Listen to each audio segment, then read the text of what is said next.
अपने मेहमानों का तारुफ करवाते हैं। मेरे साथ मौजूद हैं जनाब नुसरत जावेद साहब, मेरे उस्ताद हैं, मुल्क के मुमताज़ सहाफ़ी हैं, मुल्क की सियासत से बखूबी वाकिफ़ हैं। बहुत शुक्रिया नुसरत जावेद साहब आपका। सना बुच्चा साहिबा मेरे साथ मौजूद हैं, ज़बरदस्त तज्ज़िया करती हैं, बेलाग तज्ज़िया होता है उनका, मुल्क के सियासी हालात से बखूबी वाकिफ़ हैं। आपका भी बहुत शुक्रिया। नुसरत साहब, आपने ये जो जज्बात का इजहार हर जानिब से किया जा रहा है, एक तो पहले आप ये फरमाइएगा, ये कितनी बड़ी डेवलपमेंट है कि इमरान खान साहब को अपने आर्च राइवल मौलाना फजल रहमान की ज़रूरत महसूस हुई या उनकी जमात को हो रही है कि वो उनसे जाके मिलें, सियासी गुंजाइशों की बात हो। क्या इमरान खान को भी रियलिटी चेक मिला है या इसके पीछे कोई और एजेंडा है कि भाई किसी तरह से मेरी जान खलासी कराई जाए, ये सारी जमातें कोई स्पेस क्रिएट करें मेरे लिए? क्या ये एजेंडा है या कोई और एजेंडा है जो कि इस वक्त जाहिर नहीं है या क्लियर नहीं है? मुनीब भाई, बहुत शुक्रिया। एक तो सबसे पहले आप जितने प्यार और मोहब्बत से बुलाते हैं, मैं असल में जी जब से ये मुलाकात हुई है जी, तो मैं उम्र के उस हिस्से में दाखिल हो चुका हूँ सर, जहाँ पे आदमी जो है ना काफ़ी सिनिकल हो जाता है, क्योंकि इतने अरसे से सियासत देख रहा हूँ। बिल्कुल। तो हमारे यहाँ जो पॉपुलर ओपिनियन है ना भैया जी, मेरा स्पॉन्टेनियसली उससे बिल्कुल ही मुख्तलिफ ख्याल आया था, वो आपकी खिदमत में बयान कर देता हूँ। और मैंने जो उस वक्त मेरा स्पॉन्टेनियसली आया था, आपने आज देखा होगा कि सोशल मीडिया पे चेयरमैन तहरीक इंसाफ से मंसूब एक बयान चल रहा है कि उन्होंने ये दिया है। अब उसके साथ अगर आप उसको मिलाकर, मेरा जो एकदम से बरजस्ता इस मीटिंग के बारे में आया था, मेरा अपना ख्याल है कि अली मोहम्मद ख़ान और असद कैसर साहब, इनकी पहली कोशिश तो ये थी कि इन्हें बल्ले के निशान पर ही आइंदा इलेक्शन लड़ने की गुंजाइश मिल जाए। ठीक। गालिबन इनके जो इंटरेक्शन वगैरह हुआ जी, इससे उन्हें ये महसूस हो रहा है कि शायद बल्ले के निशान के साथ इनका इंतखाब लड़ना मुमकिन ना हो, क्योंकि इनके हल्के से कुछ और लोग जो हैं जिनको बल्ले का निशान वाकई चेयरमैन तहरीक इंसाफ की मंजूरी से मिलने हैं, तो वो कोई और देगा। मेरी मुराद सईद जैसे लोगों से है, जमीन कन्नापुर जैसे लोगों से है। बहरहाल अब उसमें यह है कि इनके बाद दूसरी चॉइस भैया ये रह जाती है कि ये चले जाएं पाकिस्तान तहरीक इंसाफ के उस ग्रुप में जिसको परवेज़ खटक साहब इकट्ठा करने की कोशिश कर रहे हैं। वहाँ इन दोनों की हजरात की गुंजाइश नहीं है।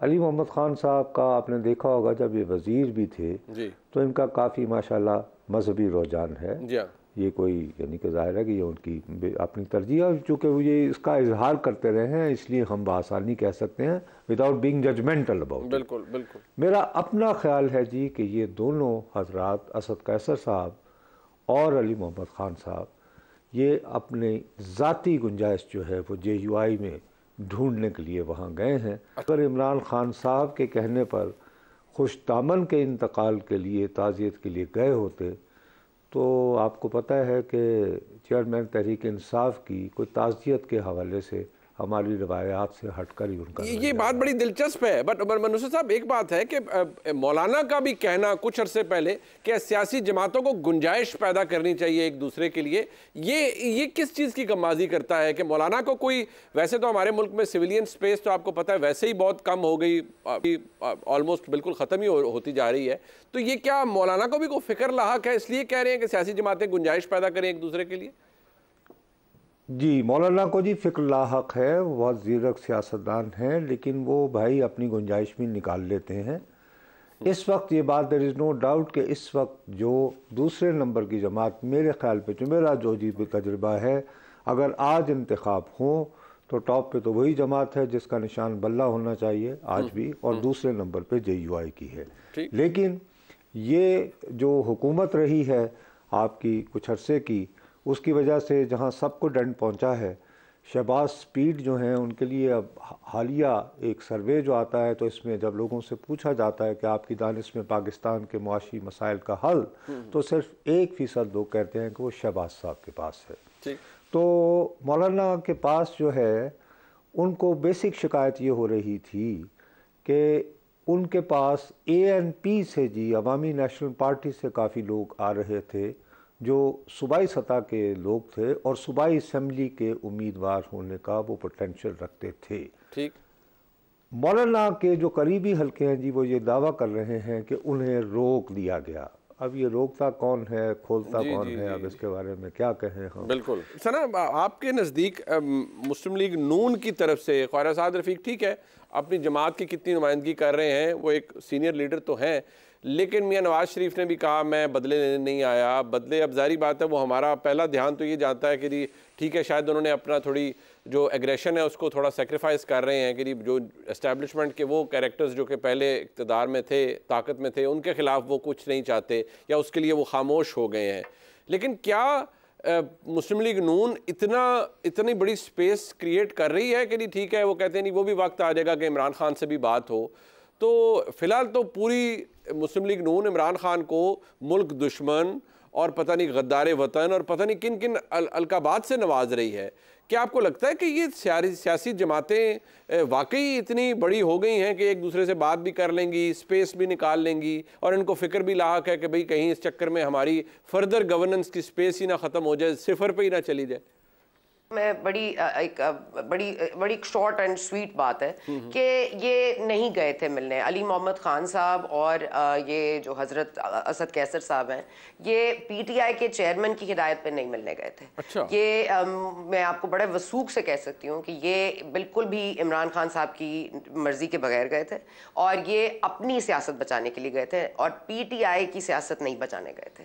पीटीआई का इस वक्त कोई भी second in command in place नहीं है। शाह महमूद कुरैशी साहब साइफर केस में इन जेल, अभी उनकी तफ्तीश शुरू हो जाएगी। उनको दौरान तफ्तीश के लिए जो है ऑर्डर्स जारी हो गए हैं, उनको भी तफ्तीश में शामिल करने के लिए अडियाला जाया जाएगा।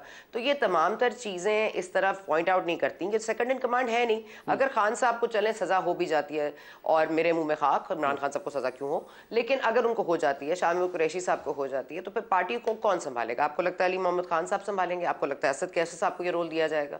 ये रोल तो फिर फैमिली में जाएगा ना। वो मौरूसी सियासत के खिलाफ नारे लगाने वाले अपनी फैमिली में भी पार्टी नहीं देगा। बुशरा बीबी भी जेल चली जाएंगी अनकरीब, तो रह गई अलीमा खान साहबा। तो ये फयाजुल हसन चौहान साहब ने भी इसको कल पॉइंट आउट किया था, मैं उनको क्रेडिट दूंगी। ये बात बड़ी वजन रखती है कि पार्टी का कोई अब कौन होगा आगे, कौन लीड करेगा, ना अली मोहम्मद खान साहब को पता है, ना असद कैसर साहब को पता है। और शाह महमूद कुरैशी साहब ने जब ओनरशिप लेने की कोशिश की थी तो उनको बड़ी वाज़ेह तौर पर एक शटअप कॉल खान साहब ने दे दी थी। बिल्कुल। तो मेरा नहीं ख्याल कि कोई भी पाकिस्तान तहरीक इंसाफ के तहत मिलने गया है या इमरान खान साहब का मैसेज लेके गए हैं। और दूसरी एक बड़ी वाज़ेह बात है कि देखिए इस वक्त ज़रूर लाडले हैं नून लीग वाले, लेकिन नून लीग वाले जो जिनके लाडले हैं उनके अब लाडले इमरान खान नहीं है। तो ये मुलाकात होती हुई मुझे तो नहीं दिखाई देती। और तीसरी और आखिरी बात ये कि एक पेज पर बहरहाल अली मोहम्मद खान साहब, असद कैसर साहब एंड हिज टाइप्स एंड मौलाना फजलुर रहमान की जमात इस वक्त बहुत ज़्यादा न्यूट्रल चल रही है। मतलब एस्टैब्लिशमेंट से बहुत ज़्यादा ना एक्सपेक्ट कर रही है, क्योंकि JUIF पर हमले होते हैं, धमाके होते हैं। हमदुल्ला साहब बार बार क्या एक दफ़ा जख्मी होते हैं, लेकिन उनके बार बार जलसों में धमाके हुए हैं। ना वहाँ जैमर्स दिए गए, ना वहाँ प्रोटोकॉल दिया गया, लेकिन नवाज शरीफ साहब के लिए तो सब कुछ दिया गया है। उनको तो prime minister, existing prime minister के सारे सहूलतें दी हैं, तो उनको प्रोटेक्ट करने के लिए दिया। और वो कह रहे हैं कि जी हमें प्रोटेक्ट करने के लिए दिया जाता है, हमने तो मांगा भी नहीं है। लेकिन फिर यही अगर सहूलतें आप JUIF को दे देते तो मेरा ख्याल है दोनों ही एस्टैब्लिशमेंट के रॉन्ग साइड पर नहीं तो कम से कम न्यूट्रल साइड पर है। तो दोनों आपस में एक पेज पर होना चाहते हैं। एक ब्रेक शामिल करते हैं प्रोग्राम में, वापस आते हैं, हमारे साथ रहिए।